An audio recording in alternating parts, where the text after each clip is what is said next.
o evangelista Lucas escreveu no respectivo capítulo 15. Evangelho de São Lucas, capítulo de número 15, versículos 17, 18 e 19. É sempre bom ler a Bíblia, a palavra de Deus, no momento como este, porque a palavra de Deus, ela é vida.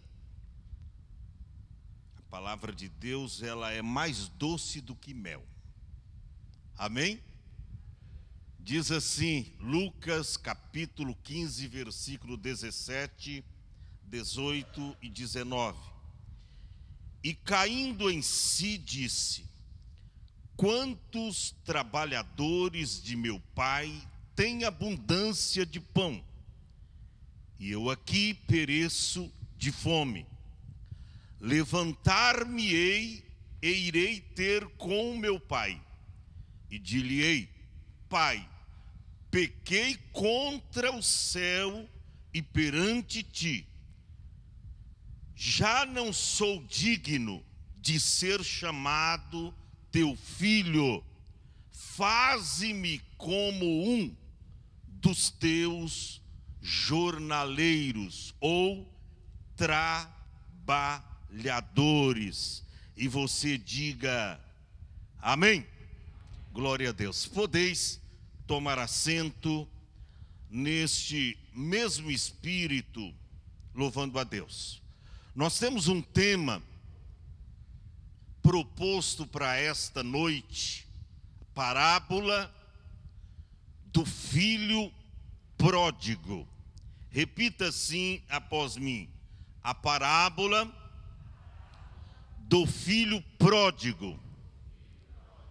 Nós lemos aqui 3 versículos, depois iremos ler outros, mas a princípio eu quero vos dizer que quando você abre a Bíblia para ler, você não está iniciando uma leitura, você está iniciando um relacionamento.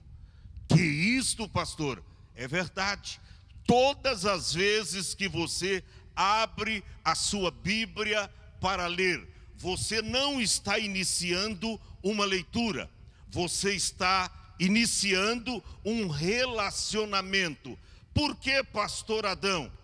Porque a palavra aqui é uma pessoa. Jesus disse: eu sou o verbo. E o verbo é quem? O verbo é Deus.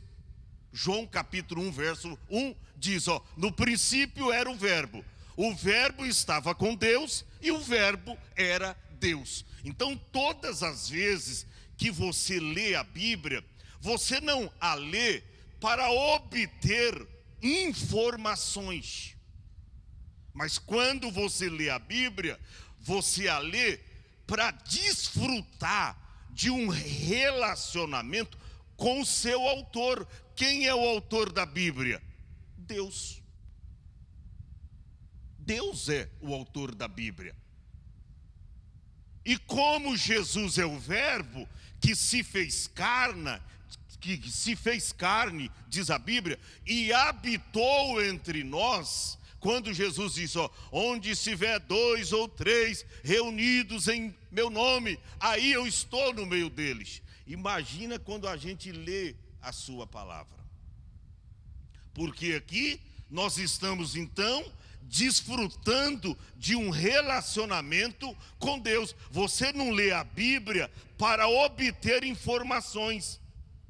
Você lê a Bíblia e entra num relacionamento com Deus. Com Deus. Se você prega e utiliza a Bíblia para ensinar fora desse relacionamento com Deus, você está o quê? Pervertendo a verdade. Apenas isso, pervertendo a verdade. Você lê a Bíblia para obter nela informações. Quando eu li esse texto aqui, de Lucas, capítulo de número 15, eu fiquei pensando nas 3 parábolas que Jesus disse nesse capítulo 15 de Lucas. Aqui nós encontramos 3 parábolas: a parábola da ovelha, a parábola da dracma e a parábola do filho. Na primeira parábola, a parábola da ovelha, diz a Bíblia que a ovelha se desgarrou, se perdeu, e o pastor ele deixa as 99 e ele vai à procura da ovelha perdida. Escute bem isto. E a encontrando, diz a Bíblia, que ele coloca nos seus ombros gostosos e ele leva até o aprisco, até ao redil, e ele convida os seus amigos e vizinhos e diz: olha, alegrai-vos comigo, porque já achei a minha ovelha perdida. No mesmo capítulo 15 do Evangelho de Lucas, a segunda parábola, a Bíblia fala que uma mulher, escute bem isso, uma mulher, ela tinha 10 dracmas. O que era dracmas? Moedas. E a Bíblia diz que ela perde uma delas. O que ela faz? Diz a Bíblia que ela acende a lâmpada, ela acende a luz, e ela começa a varrer debaixo da cama, varrer nos cantos da casa, enfim, ela sai à procura da sua dracma perdida. E quando ela a encontra, ela convoca as suas amigas e diz: olha, alegrai-vos comigo, porque já achei a minha dracma perdida.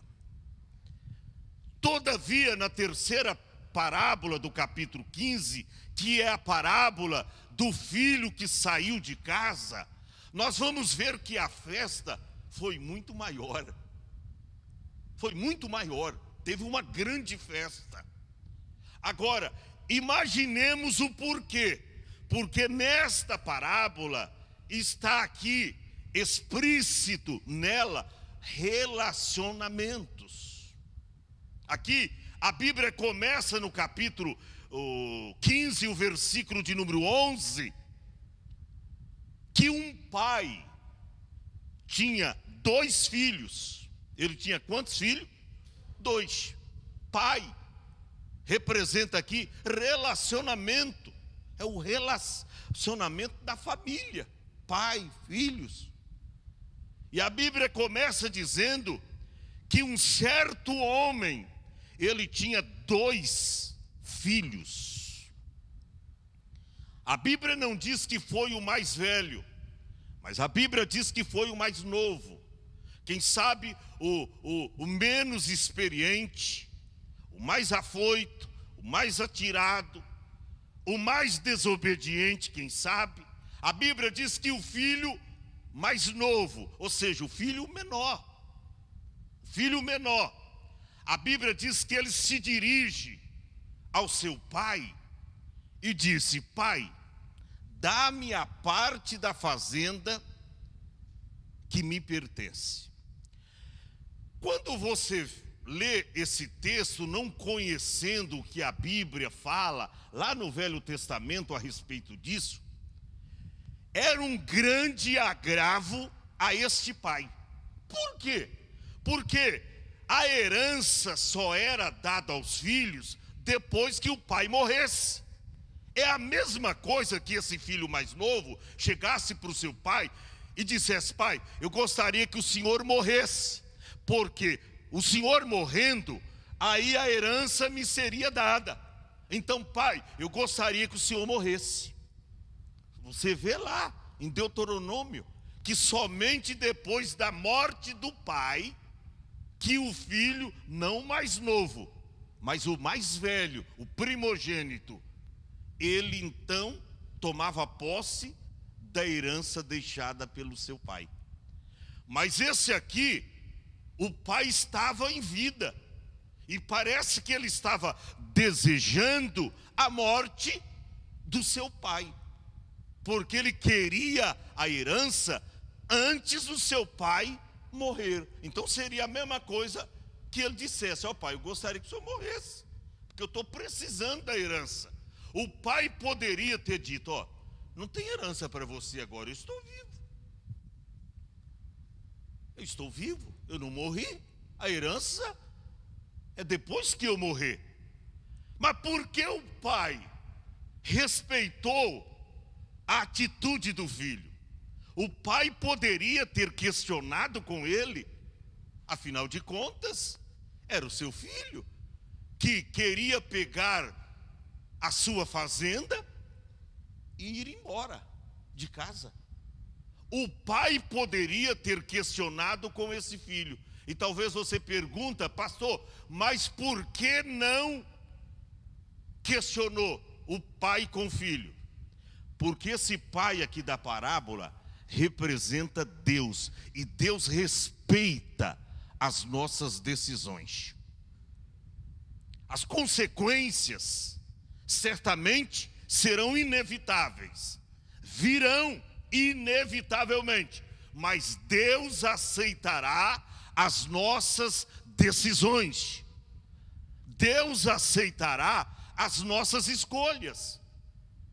Você vê que o pai não questionou com o filho. Ele poderia ter questionado, ele poderia ter revidado a atitude do filho. Espera aí, meu filho, você está querendo sair de casa, você vive bem aqui, você está debaixo da minha tutela, da minha égide, da minha proteção, você está sendo bem cuidado. Está te faltando alguma coisa, meu filho?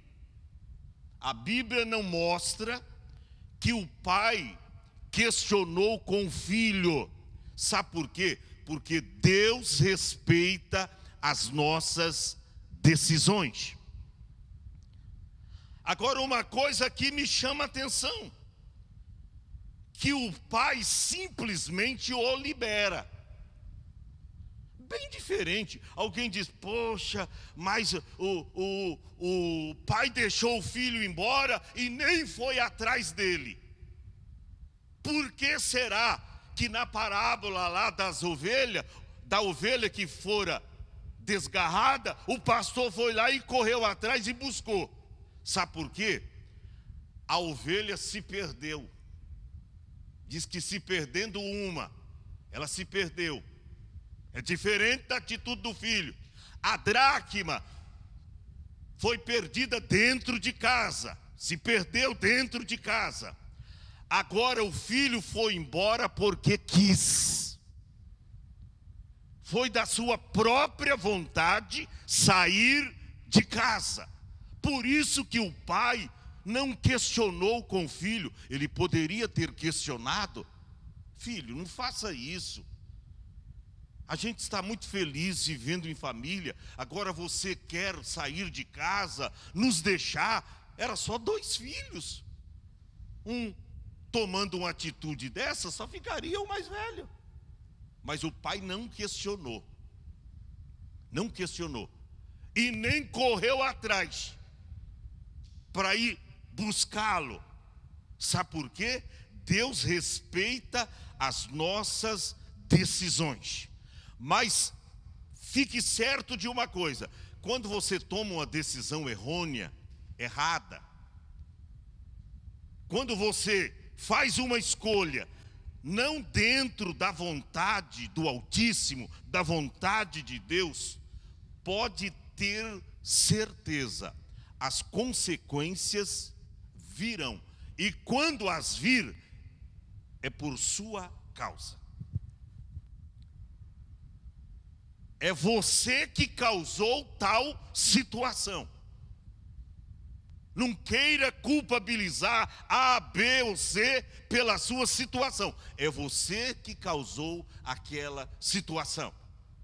Porque você, de livre, espontânea vontade, você tomou uma atitude de sair da casa do seu pai. Gente, olha o verso de número 12. E o mais novo, mais moço deles, disse ao pai: pai, dá-me a parte da fazenda que me pertence. A Bíblia não diz que o pai questionou com ele. A Bíblia não diz que o pai o aconselhou. Ele já tinha assumido, a atitude já estava no coração. Para ele ficar dentro de casa, com a cara feia, sisuda, descontente, desgostoso, o pai olhou e viu que não seria bom. Então, simplesmente, no versículo de número 12, está escrito: e ele repartiu com eles. Aí já não foi só com o mais moço, o mais novo. Teve que repartir também com o mais velho, que tinha uma porcentagem maior na herança. Diz que repartiu com eles a fazenda. Tá bom, filho, você quer ir embora, você quer sair de casa, está aqui a sua herança. Repartiu com ele, deu a herança dele. Ele não demorou muitos dias. A Bíblia diz que foram poucos dias. Verso 13: e poucos dias depois, ele estava decidido. Ele tinha uma visão errônea de casa. Ele tinha uma visão errônea do seu pai, do seu irmão, quem sabe do seu familiar. Ele tinha uma visão errônea, porque ele não demorou. Pegou a herança que o pai lhe repartiu, e poucos dias depois, o filho mais novo, ajuntando tudo, diz a Bíblia, ajuntando tudo, o que ele fez? Está escrito: partiu para uma terra longínqua. Essa expressão longínqua, uma terra remota. Ele diz: eu vou para um lugar que aonde ninguém pode me encontrar, pode me achar. Não deu endereço, não deu nada. Ele partiu para uma terra longínqua. E a Bíblia diz: e ali desperdiçou a sua fazenda, vivendo dissolutamente. Irmãos, aqui começa uma grande crise espiritual na vida daquele moço. Ele pega a sua fazenda, ele sai da casa do seu pai, ele vai para uma terra longínqua, uma terra remota, e a Bíblia diz que ali ele desperdiça. Você já pensou? Toda a herança que o seu pai lhe deu, todo o dinheiro que o seu pai lhe entregou, naquele lugar aonde ele estava, ele desperdiçou. Sabe o que é desperdiçar? Eu me lembro que no tempo de jovenzinho, a gente ganhava o salário, e tinha muitos, às vezes até a gente também ia para os bares, os botecos, e ali pagava para todos. Cerveja hoje por minha conta, pode beber à vontade. E os camaradas bebiam 4, 5. Rapaz, na hora de pagar, ia quase o pagamento, o salário da semana. A gente recebia por semana. Meu Deus, por que eu fui falar isso? Os caras bebiam porque não é eles que estão pagando. A Bíblia diz que foi ali, vivendo dissolutamente, que esse moço desperdiçou. O que é desperdiçar? É esbanjar. Por isso que a palavra pródigo significa o esbanjador, o dissipador, aquele que dissipa. Ele pegou a herança do pai, ele pegou toda aquela grana e agora começou a viver com, olha para cá, os falsos amigos. Porque hoje acontece assim, né? Enquanto você está numa posição elevada, quando você tem muita grana, muito dinheiro, rapaz, Não falta amigo dizendo, vamos lá no shopping. Mas sabe por que ele quer ir no shopping? Porque ele sabe que você compra até a roupa para ele, você vai pagar. Sabe por que ele quer ir no shopping? Porque é você que vai pagar o almoço, o jantar, o lanche. Então ele começa a se oferecer. Por quê? Porque você tem grana. A Bíblia diz que enquanto ele tinha grana, irmão, ele estava rodeado de amigos. Isso aí serve de uma grande alerta para os jovens da igreja, porque eles pensam que a felicidade deles está lá fora. Um equívoco, um engano. A sua felicidade está em Cristo. Por isso está escrito lá em Eclesiastes capítulo de número 12, verso 1. Lembra-te do teu Criador nos dias da tua mocidade, antes que venham os dias maus e cheguem os anos, dos quais venha dizer, não tenho neles contentamento. A sua alegria, a sua felicidade, jovem, está no Senhor. Mas ele preferiu, divino, sair de casa. Ele preferiu deixar toda aquele bem-estar que ele tinha na casa do pai. Olha, tudo era seu na casa do pai. Tudo era seu. Você que é pai, você que é filho, sabe muito bem do que eu estou falando. Filho está morando com você, o filho está debaixo da sua tutela. Tudo que você tem é do filho.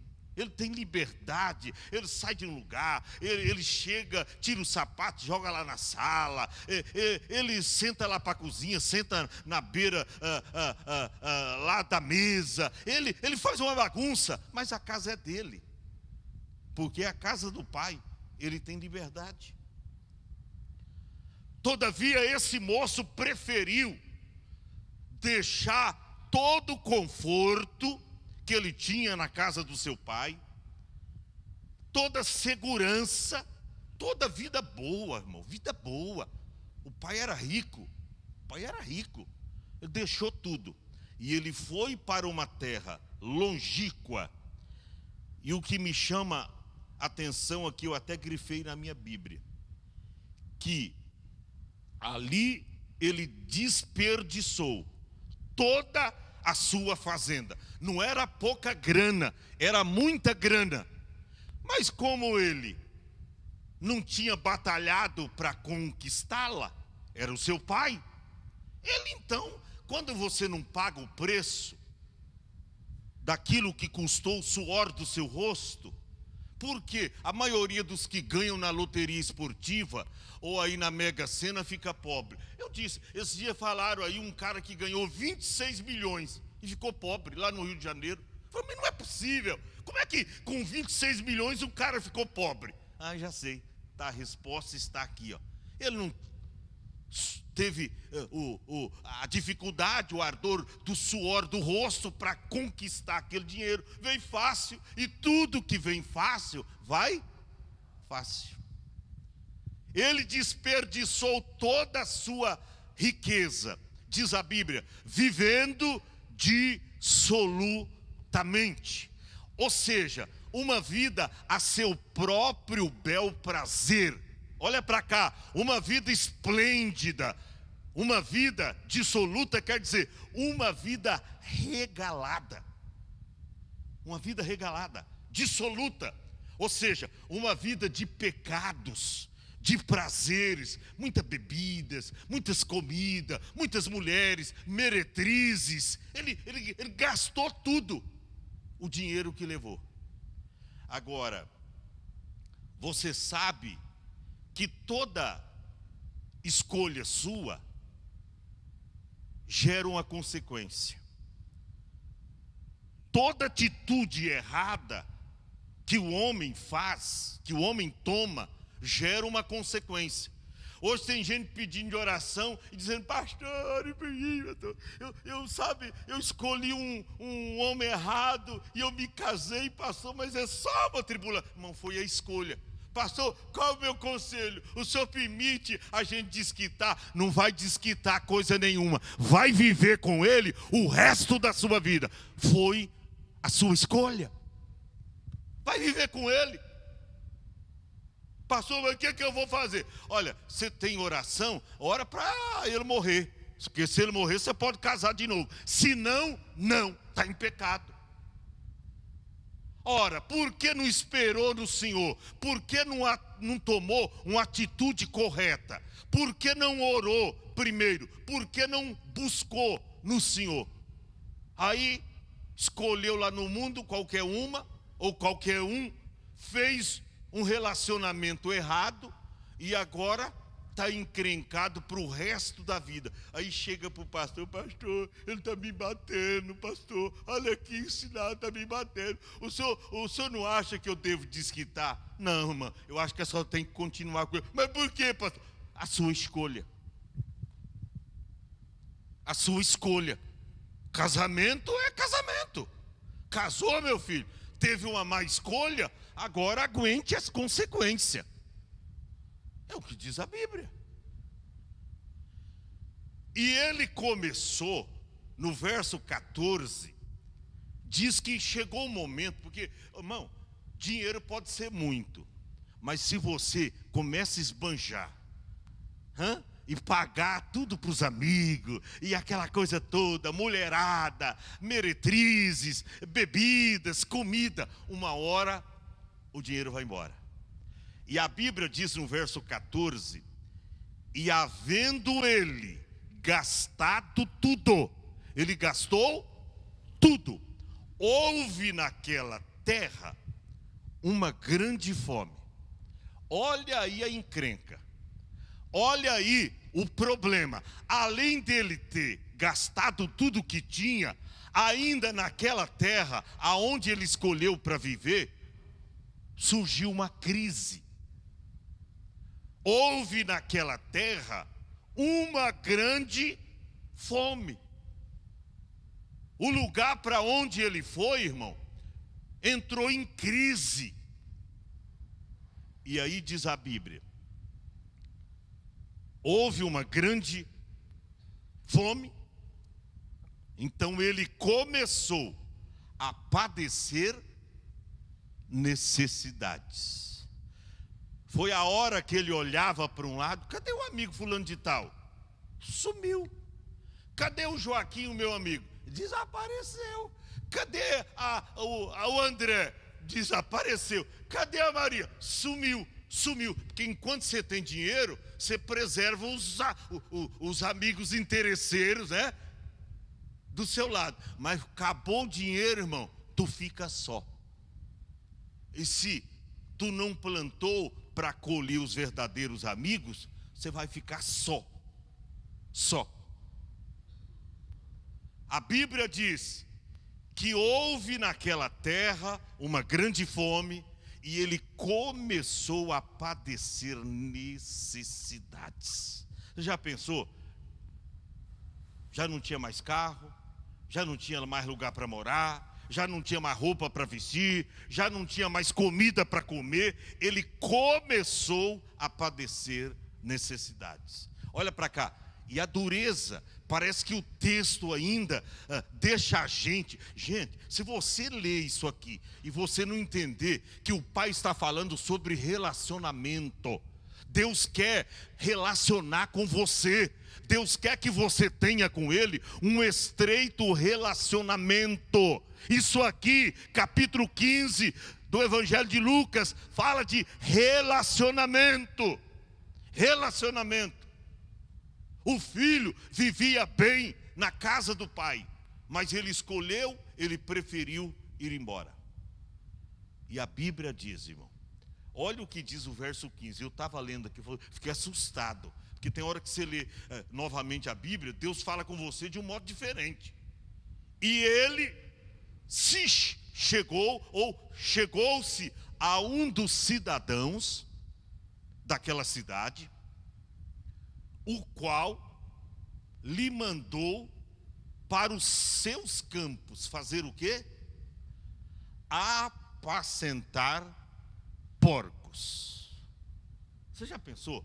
Aquele filho que outrora nem precisava trabalhar, porque tinha tudo em casa e do melhor, tinha tudo.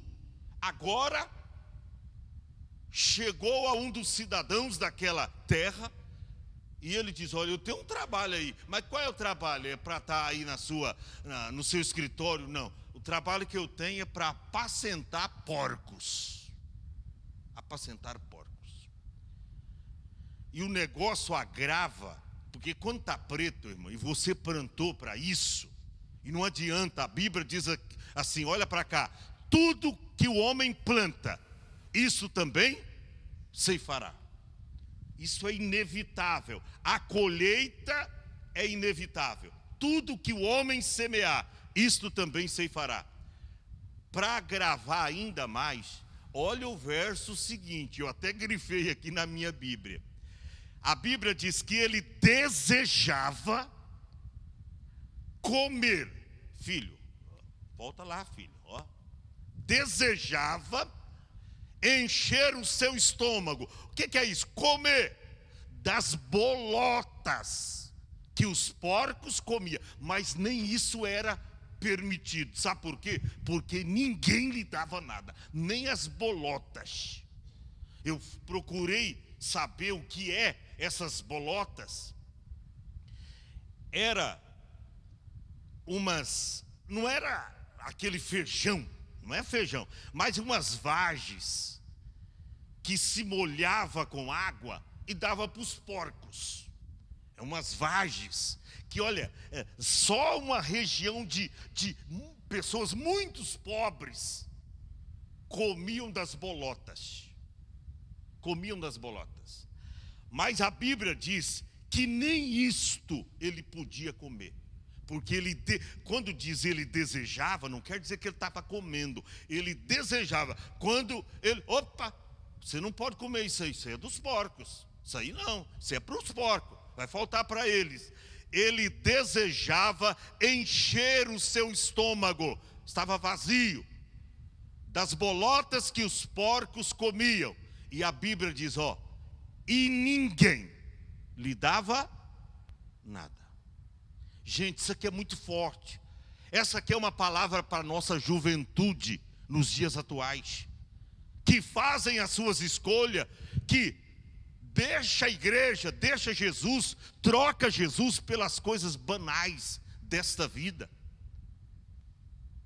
quer usufruir das coisas do mundo.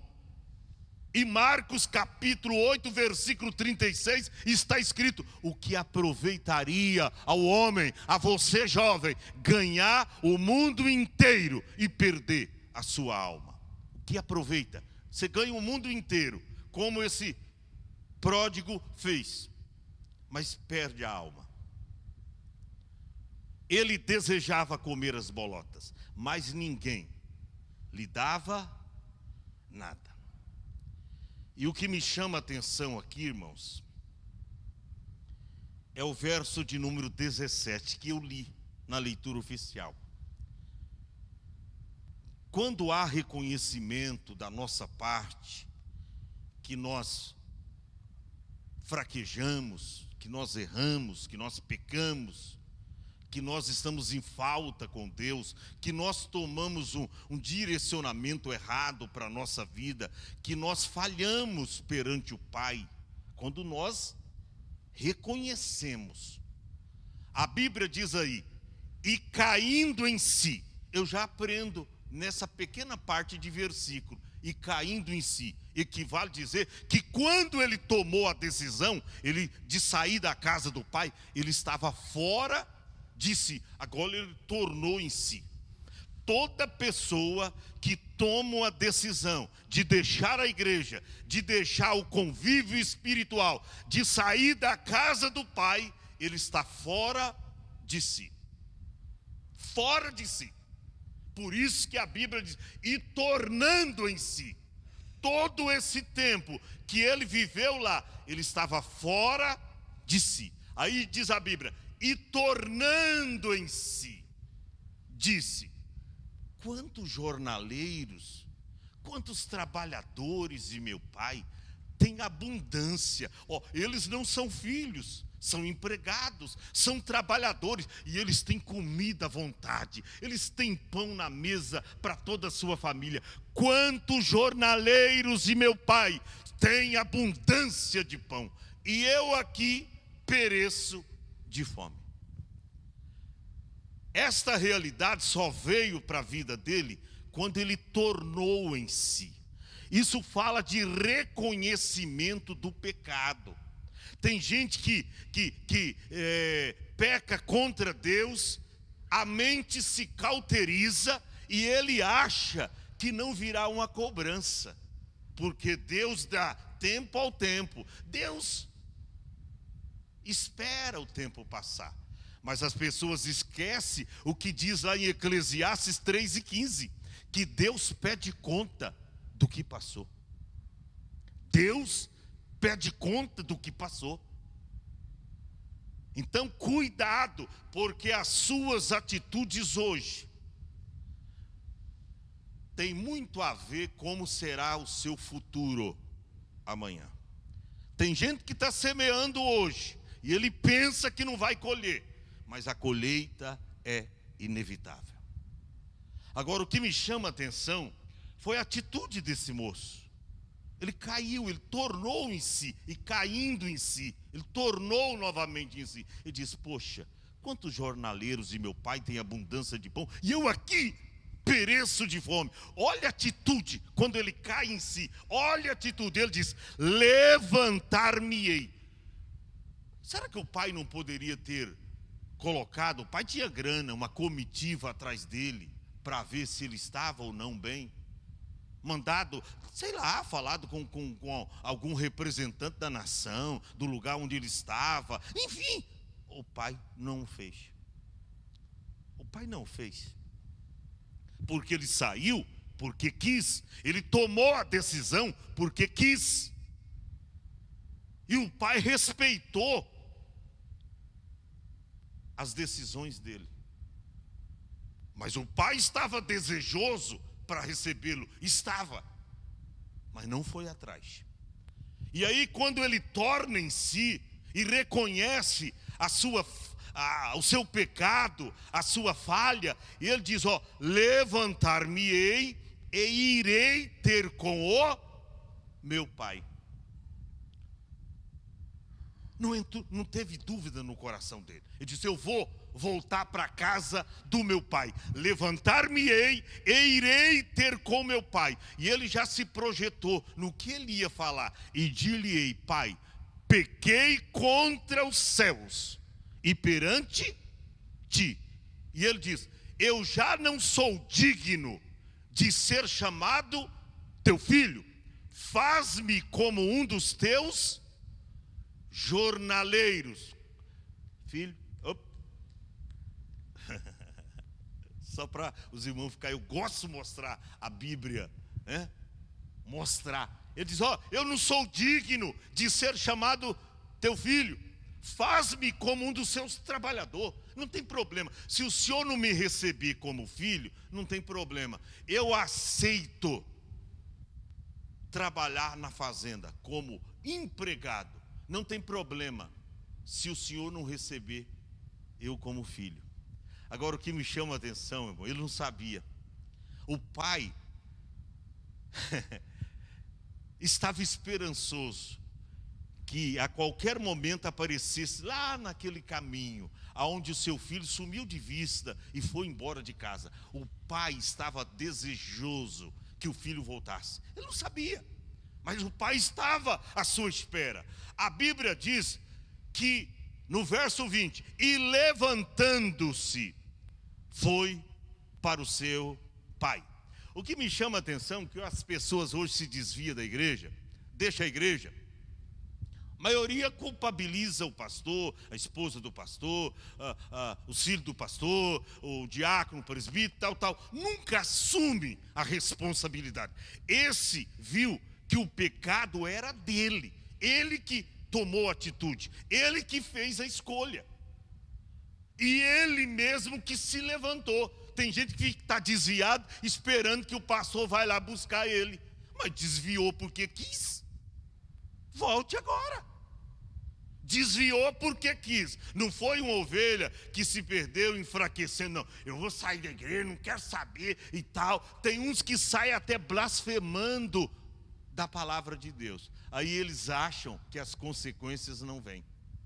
O que me chama a atenção é que esse moço tomou uma atitude e ele assumiu a sua culpabilidade. Diz que ele, levantando-se, foi para o seu pai. E ainda estava longe. E quem viu primeiro? Foi ele que viu o seu pai? Não, foi o seu pai que o viu. Por que o seu pai o viu primeiro? Olha para cá, porque o pai estava à sua espera. Eu quero dizer para você que é pródigo da vida, se desviou dos caminhos do Senhor, Deus está à sua espera. Deus está à sua espera. A Bíblia diz que de longe o seu pai o viu. E o que aconteceu? O seu pai moveu-se de íntima compaixão para com ele. E o pai correu em direção ao filho. E correndo, lançou-se-lhe ao pescoço. E fez o que? O beijou. Oh, irmão. Que atitude linda desse pai. Ele não questionou na decisão do filho. Mas ele disse, deixa. Eu sempre dizia, meu pai dizia que o mundo é uma escola. O mundo é uma escola. Se os filhos hoje não te respeitam, se os filhos hoje não te obedecem, fica tranquilo. O mundo é uma escola. Virá o tempo da cobrança, e que não seja a sua vingança, mas a cobrança de Deus. O pai não revidou, o pai não amaldiçoou o filho. Pelo contrário, o pai o recebeu beijando-o. E olha, nos versos 21 e 22 está escrito assim: e o filho lhe disse, pai, pequei contra os céus e perante ti. Eu já não sou digno de ser chamado seu filho. Sabe o que o pai fez? Não deixou o filho continuar falando. Enquanto o filho disse essas palavras, olha a mudança trágica no texto. Olha aí para você ver. Enquanto o filho está falando, ó pai, eu não sou digno de ser chamado seu filho. A Bíblia diz, mas o pai disse aos seus servos, trazei depressa a melhor roupa e vestilho, e ponde-lhe o anel na mão e sandália nos pés. Alguém diz, não, mas isso aí é uma coisa simples. É porque o filho estava maltrapilho, o filho estava como que um andarilho. Aí o pai mandou o filho dar um banho no filho e pôr uma roupa nova. Não, isso na antiga aliança não significa isso não. Colocar um anel no dedo, uma aliança no dedo significa, olha irmão, um novo relacionamento. Agora o pai estava aceitando e diz, ó, você vai ter a mesma regalia que você tinha antes. É o pai recebendo o filho com uma grande festa. Está escrito no verso 23, diz assim, ó, e ele diz, trazei o bezerro cevado. Ele estava cuidando de um bezerro. Bezerro cevado é aquele bezerro mais gordo, mais lindo, mais viçoso, mais bonito. O pai já estava cuidando de um bezerro, mandando seus empregados cuidar, para esse dia designado, quando o filho ia voltar. E aí o pai disse, ó, chegou a hora de matar o bezerro cevado. Trazei o bezerro cevado e matai-o, e comamos e alegramo-nos. Por quê? Olha aí o verso 24. Porque este meu filho, não disse bastardo, disse filho, porque esse meu filho estava morto e reviveu, tinha se perdido, está vendo? Tomou uma decisão errada, tinha se perdido, mas foi achado. O pai não correu atrás para achar o filho, mas ele mesmo caiu em si e reconheceu a sua pecaminosidade, o seu pecado, a sua falha, a sua falta de consideração para com seu pai. Mas mesmo assim, o pai disse, olha, vamos nos alegrar, porque esse meu filho estava morto e reviveu, tinha se perdido e foi achado. E começaram a alegrar-se. Eu vou terminar. Irmão, se você está na casa do Pai, jamais encontra um motivo para sair. Jamais deixe a casa do Pai. Eu tenho uma filha também que está desviada e tal, e está até gostando de mulher e tal, e não, a minha casa não são todos crentes, não. Falei, é verdade? Não, pastor, não são todos, não. E escute uma coisa, a senhora não quer deixar a família também? Porque está tendo defeito, pecados lá, só não quer deixar a família e sair por aí. Não, né, pastor, não, tal. Falei, irmã, em seguida eu disse, irmã, é o seguinte, onde a senhora mora? Naquele bairro lá, pastor, o senhor já foi lá várias vezes, tá bom. Todos os seus vizinhos são crentes? Não, pastor, é eu e uma mulher bem lá na ponta da esquina. Os restos são tudo incrédulos, pastor. Já preguei para eles, mas são tudo incrédulos. Irmã, mas a senhora não mudou de lá, não? Ainda está morando com os incrédulos lá, incrédulo à direita, à esquerda, na frente, atrás? Não, eu não mudei, não. Tal. Aí eu já vi que ela começou a olhar para mim e eu desconfiadona. Aí eu sabia que ela trabalhava numa empresa, aí eu disse, irmã, e é o seguinte, e na sua empresa lá, onde a irmã trabalha, são todos crentes lá? São todos cristãos que servem a Deus? Eu disse, não, pastor, meu patrão, que coisa chata, incrédulo. Eu entro lá para limpar a sala dele, tem uma parecidinha lá em cima da mesa. Pastor, é incrédulo, só tem eu e mais 2 irmãzinhas lá, mas mais de 100 pessoas, tudo incrédula. Falei, irmã, e a senhora não largou o trabalho lá? Não largou a empresa? Está trabalhando lá até hoje? Não, pastor, lá é o meu ganha-pão. E quando eu já percebi, as lágrimas já começou a descer na face da irmã.